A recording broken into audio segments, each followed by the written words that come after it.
Hello दोस्तों, नमस्कार, प्रणाम। Umakant Yadav sir GS classes में आपका बहुत बहुत स्वागत, अभिनंदन। आशा है कि आप पिछली कक्षाओं में बेहतरीन तरीके से पढ़ रहे होंगे।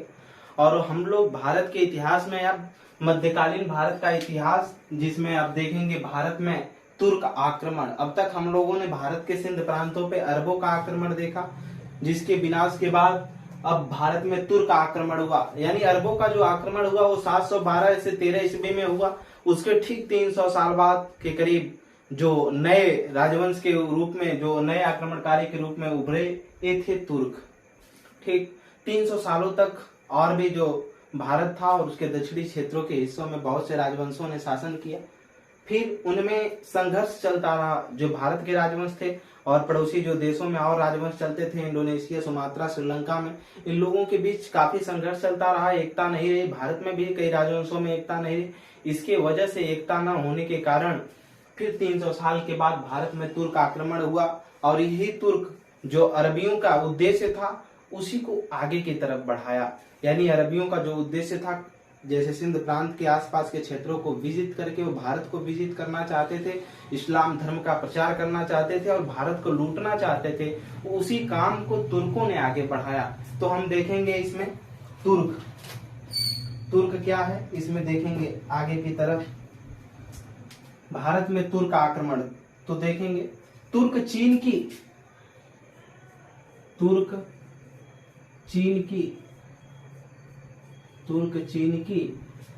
उत्तरी पश्चिमी सीमाओं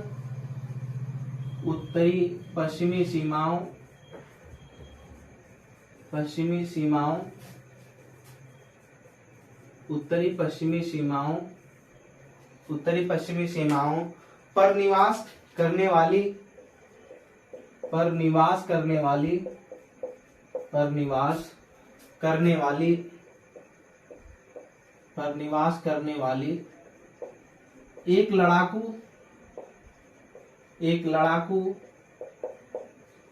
जाति थी। किसके बारे में हम लोग देख रहे हैं? तुर्कों के बारे में। कहा? चीन के उत्तरी पश्चिमी सीमाओं पर निवास करने वाली ये क्या थे? लड़ाकू जाति थी। ठीक, ये जो तुर्क थे, इन तुर्कों को तुर्क थे उसमें जो सीरिया के देशों में उमैयद खलीफा जो था, उस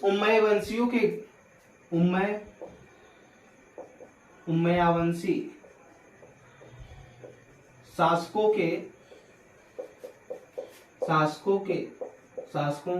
के संपर्क में आए। और ये संपर्क में जब आए तो क्या किए? इस्लाम धर्म को स्वीकार किया। क्या किया? इस्लाम। इसके बाद इस्लाम धर्म को स्वीकार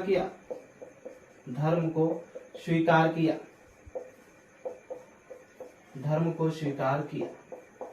ठीक, यही तुर्क जब उमैयावंशी जो सीरिया के देशों में उमैयद खलीफा हुआ करता था, उनके वंशजों के जब संपर्क में आया तो यही बाद में चलकर क्या अपना लिया? इस्लाम धर्म को स्वीकार किया। यही लोग। ठीक, इनका जब इस्लाम धर्म स्वीकार करना, तुर्कों का मुख्य कार्य इस्लाम धर्म को स्वीकार क्या था? उद्देश्य लिखेंगे, क्यों इन्होंने धारण किया उसको देखेंगे। उद्देश्य क्यों इसमें मुस्लिम बने ये लोग, तुर्क लोग। उद्देश्य देखेंगे था एक विशाल मुस्लिम साम्राज्य की स्थापना करना।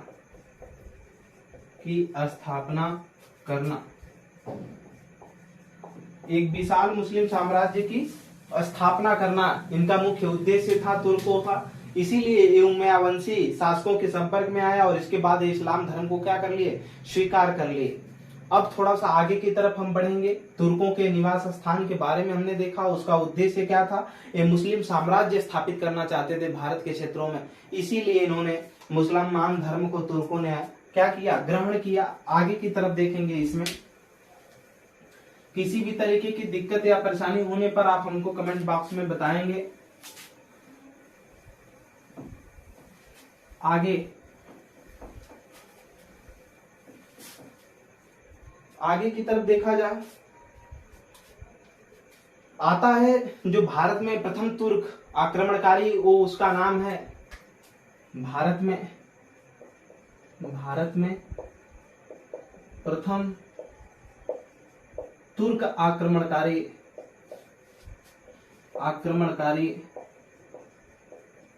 प्रथम तुर्क आक्रमणकारी अलप्तगीन को माना जाता है। किसको?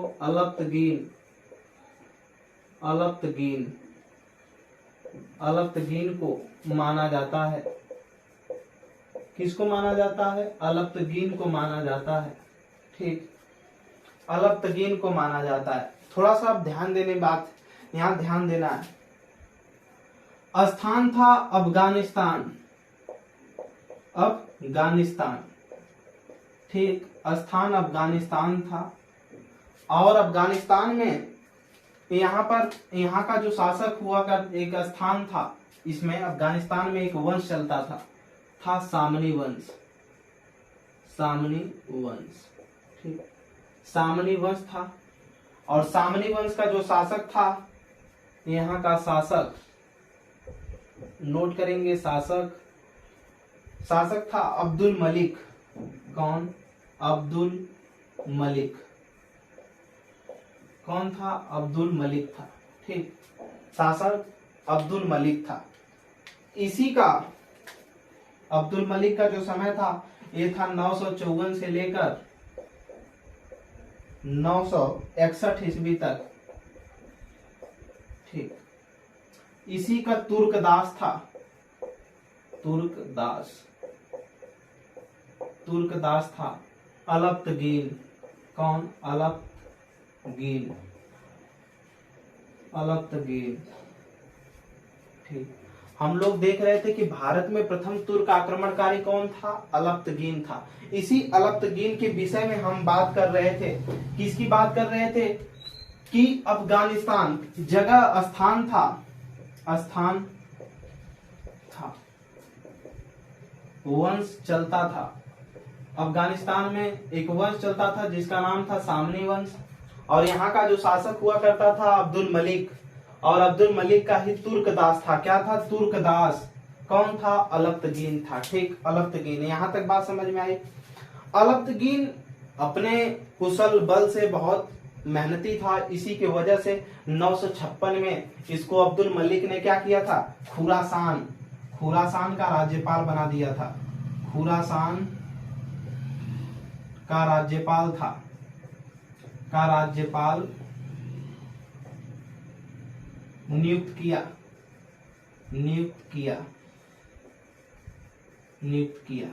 कोष्टक में लिख लेंगे 956 ईस्वी।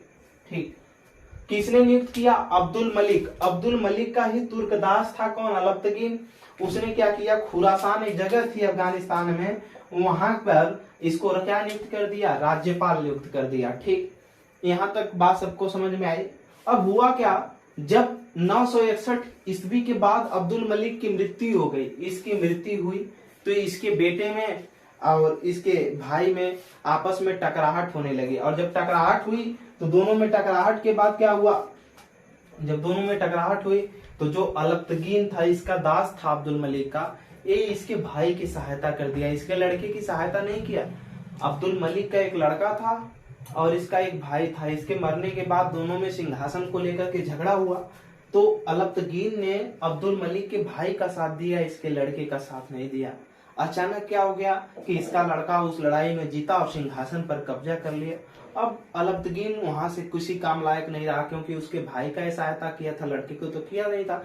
लड़का जब कब्जा पा लिया तो उसने क्या किया कि इसको हटा दिया। अब अलप्तगीन के पास 800 वफादार सैनिक थे जो इसको मानते थे, क्योंकि दास था तो इसको मानते थे। 800 सैनिकों को लेकर के ये अफगानिस्तान में, आगे देखेंगे मृत्यु के बाद, आगे यहां नोट करेंगे, अब्दुल मलिक की मृत्यु के बाद, अब्दुल मलिक के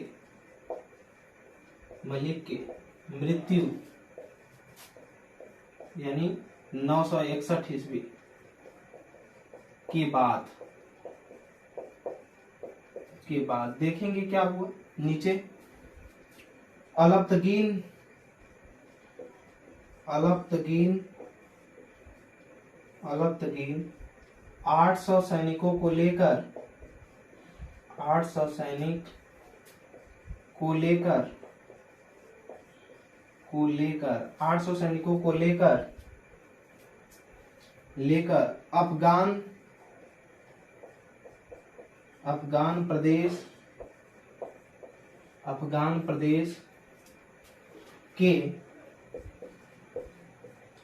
प्रदेश के गजनी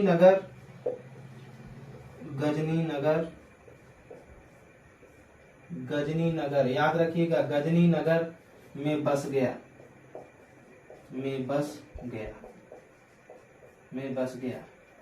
और वहां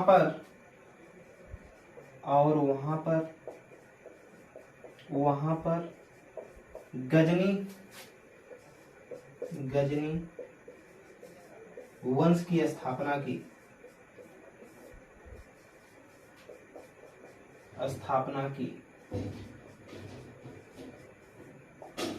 ध्यान से समझिएगा, यहाँ समझने का विषय है। ठीक,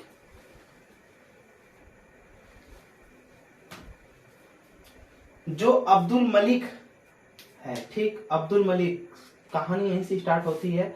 अफगानिस्तान में सामनी वंश चलता था। सामनी वंश का संस्थापक या शासक कौन था? अब्दुल मलिक था।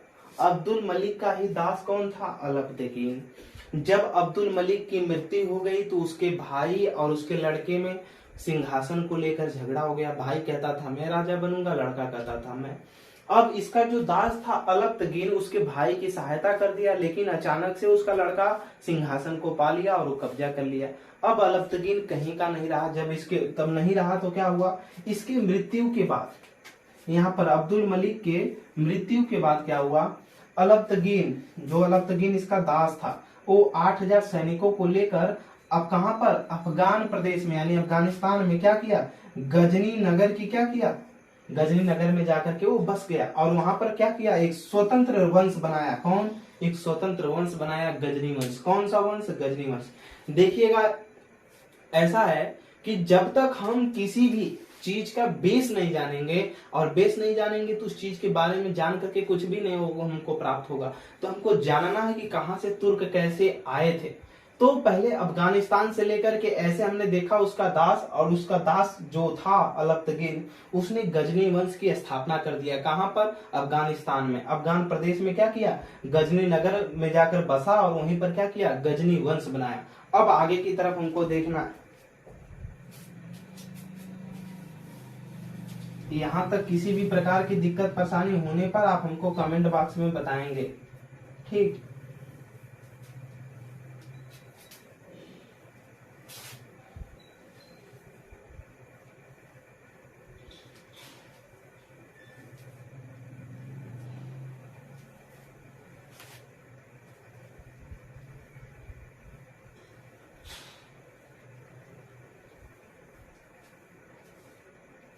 आगे ध्यान देने वाली बात है, ध्यान दीजिएगा।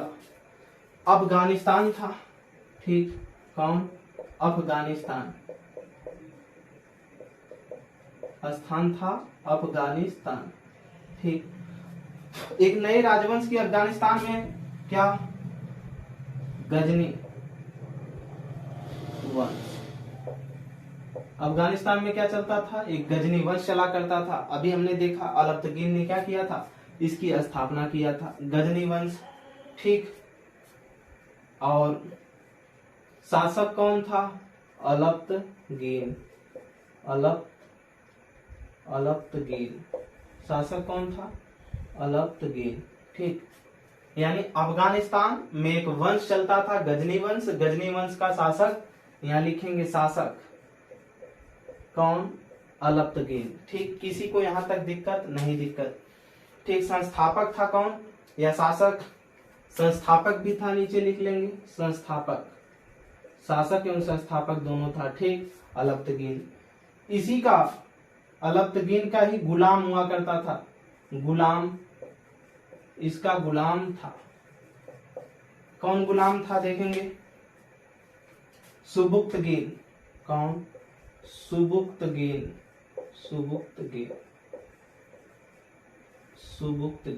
अब जो सुबुक्तगीन था इसका जो समय था 997 से लेकर 998 ईस्वी। अब कुछ लोग मानते हैं कि जो सुबुक्तगीन है भारत में प्रथम तुर्क आक्रमण करने वाला यही था। ठीक, भारत में प्रथम तुर्क आक्रमण करने वाला सुबुक्तगीन को माना जाता है। तो इधर लिखेंगे, अभी हमने ऊपर देखा अलप्तगीन, लेकिन इसी का गुलाम था, दोनों मिलकर किए थे। लिखेंगे भारत में प्रथम तुर्क आक्रमणकारी, तुर्क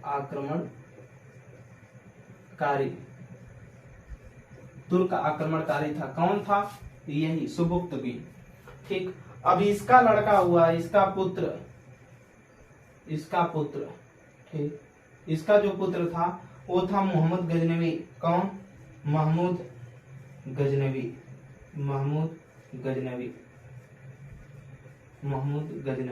ठीक, ये शासक बना है 938 ईस्वी में शासक बना। और जब ये शासक बना था तो इसकी आयु 27 वर्ष थी। 27 वर्ष में, ठीक, क्या बन गया? शासक बन गया। इसको नोट करेंगे। यानी अफगानिस्तान में जो गजनी वंश चलता था उसका संस्थापक अलप्तगीन था, उसका गुलाम सुबुक्तगीन, और सुबुक्तगीन का पुत्र कौन था? महमूद गजनवी था। ठीक, यहाँ तक बात क्लियर आ गई होगी। महमूद गजनवी था। ठीक, ये कहाँ थे? अफगानिस्तान में। अब मोहम्मद गजनवी भारत पर आक्रमण करेगा। ठीक, और जब भारत में आक्रमण करेगा तो आगे की अब तरफ देखेंगे, क्योंकि इसका बाप एक बार पहले आक्रमण कर चुका है। किसको लेकर? अलप्तगीन को लेकर। ठीक, आगे की तरफ हम देखेंगे। अब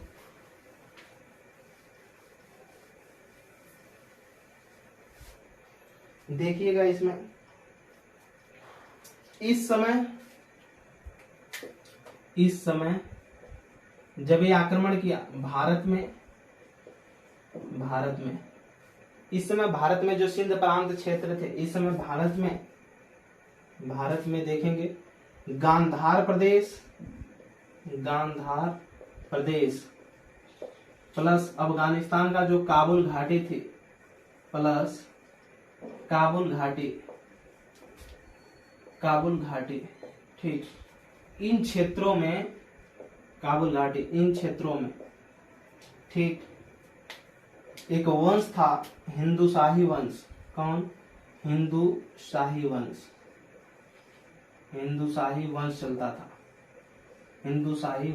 चलता था। ठीक, जब मोहम्मद गजनवी का भारत पे आक्रमण हुआ तो उसके पहले से भारत में जो गांधार प्रदेश थे और काबुल की घाटी थी, यानी पाकिस्तान अफगानिस्तान वाले क्षेत्रों में एक वंश चलता था। वहां पर कौन? हिंदुशाही वंश। और इसका शासक हुआ करता था, शासक वो था राजा जयपाल। कौन? जयपाल।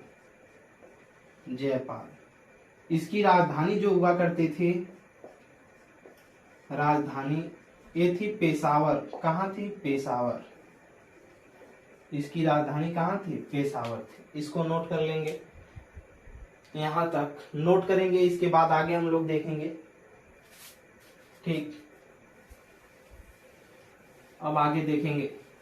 किसी भी तरीके की दिक्कत परेशानी होती है हमको आप बताएंगे कमेंट सेक्शन में। पॉइंट टू पॉइंट समझते चलिए। कहीं भी कोई भी दिक्कत होती है आप हमको तुरंत कमेंट बॉक्स में बताएं। आगे की तरफ देखेंगे। इसमें स्टार बना, लिखिए 1000 से 1027 ईस्वी के बीच महमूद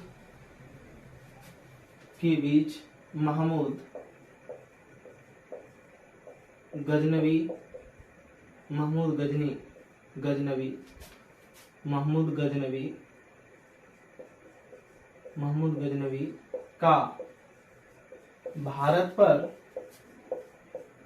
17 बार आक्रमण हुआ, आक्रमण हुआ, ठीक, आक्रमण हुआ। कितनी बार आक्रमण हुआ? 17 बार आक्रमण हुआ। कितनी बार? 17 बार आक्रमण हुआ, ठीक।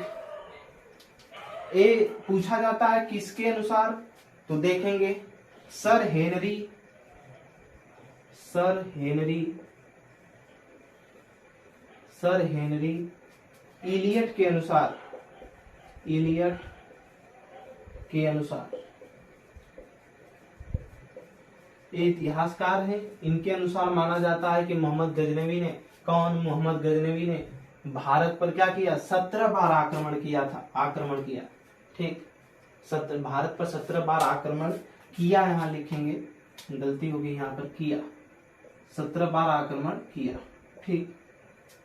आगे की तरफ देखेंगे, मुख्य उद्देश्य, आक्रमण करने का इसका मुख्य उद्देश्य क्या था? मुख्य उद्देश्य क्या करना चाहता था, क्यों आक्रमण भारत पर करना चाहता था? मुख्य उद्देश्य देखेंगे इसका, मुख्य उद्देश्य था भारत की संपत्ति को लूटना, भारत की संपत्ति को लूटना, संपत्ति को लूटना, भारत की संपत्ति को क्या था? लूटना था इसका, ठीक, काम। और दूसरा देखेंगे तो इस्लाम धर्म का प्रचार प्रसार करना, इस्लाम धर्म का प्रचार प्रसार करना, का प्रचार प्रसार करना, प्रचार प्रसार करना, ठीक, इस्लाम धर्म का प्रचार प्रसार करना। इतना नोट करेंगे बहुत तेजी से, आगे हम इंक डाल करके फिर बढ़ते हैं।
चलिए आगे की तरफ हम देखेंगे। इसमें हमने देखा कि मोहम्मद गजनवी का भारत पे जो आक्रमण हुआ 1000 से 1027 ईस्वी के बीच 17 बार लगभग इन्होंने आक्रमण किया।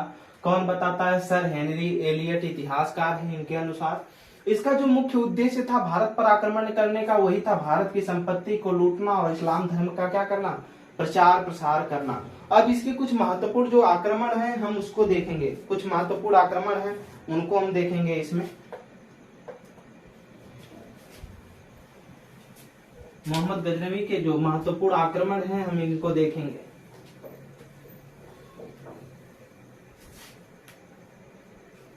देखेंगे इसमें हम 1001 ईस्वी, पहला 1001 ईस्वी, पहला जो आक्रमण हुआ इनका 1001 ईस्वी में हुआ,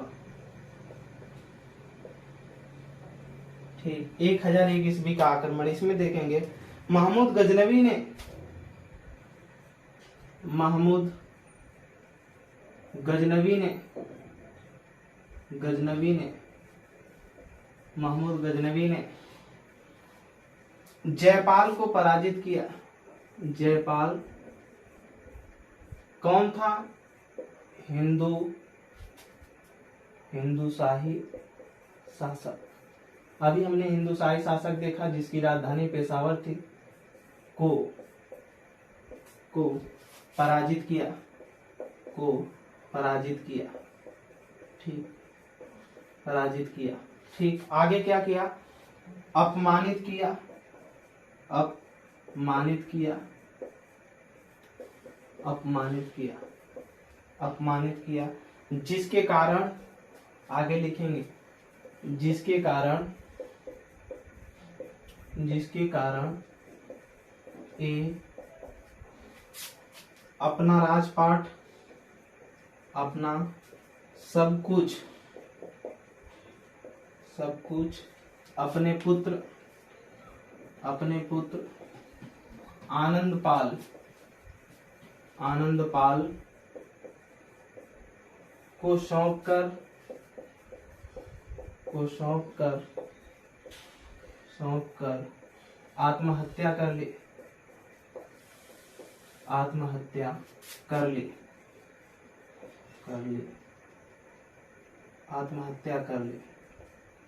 ठीक, हुआ क्या, जब मोहम्मद गजनवी ने जयपाल राजा को हराया और जितने भी ये युद्ध हुए, इस सब माउंट आबू पर हुआ करते थे। ठीक, हमने इसके पिछले में पढ़ा भी है कि माउंट आबू में जो दिलवाड़ा का जैन मंदिर है, उसी के आसपास की पहाड़ियों में युद्ध लड़े गए, जिसमें जयपाल को इन्होंने, मोहम्मद गजनवी ने क्या किया, पराजित किया। और पराजित करने के बाद इसको जब अपमानित किया तो इतना तंग आ गया था कि उसी अपमान की वजह से जाकर के सब कुछ अपना अपने पुत्र को, आनंदपाल को सौंपा और क्या कर लिया, आत्महत्या कर लिया।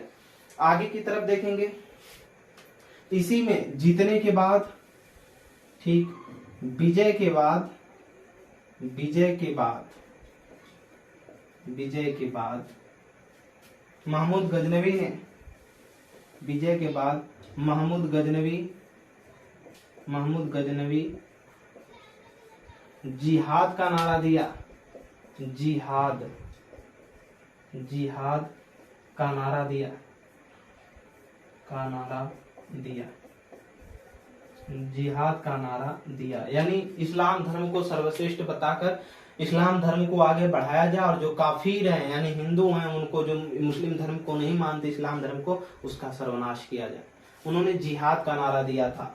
इसके बाद आगे लिखेंगे, इतना देखने के बाद आगे की तरफ,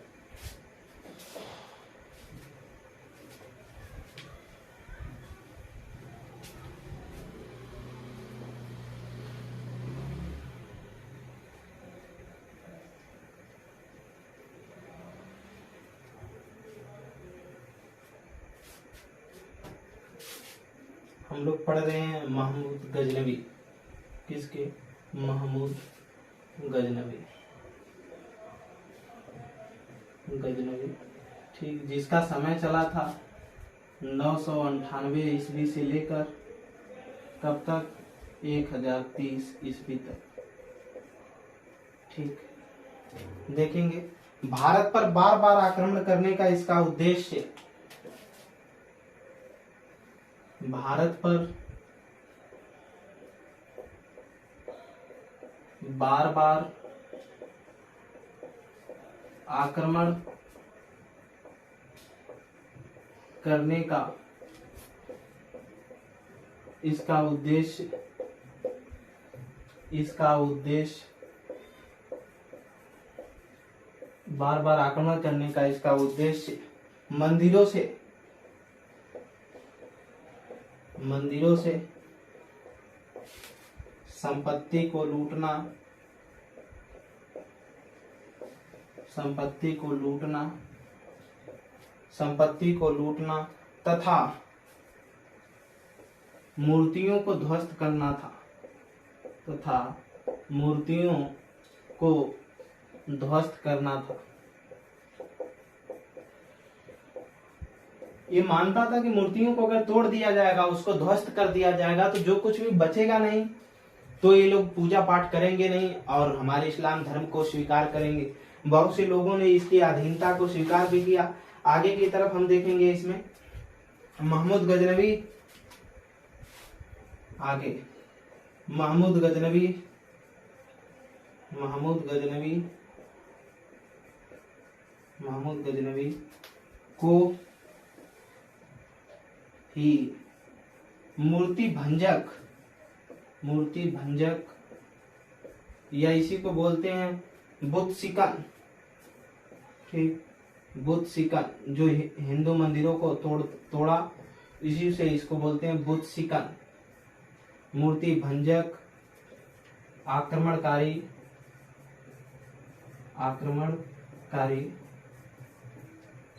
मोहम्मद गजनवी को ही एक मूर्ति भंजक आक्रमणकारी माना जाता था। ठीक, जो मूर्तियों को तोड़ता था उसी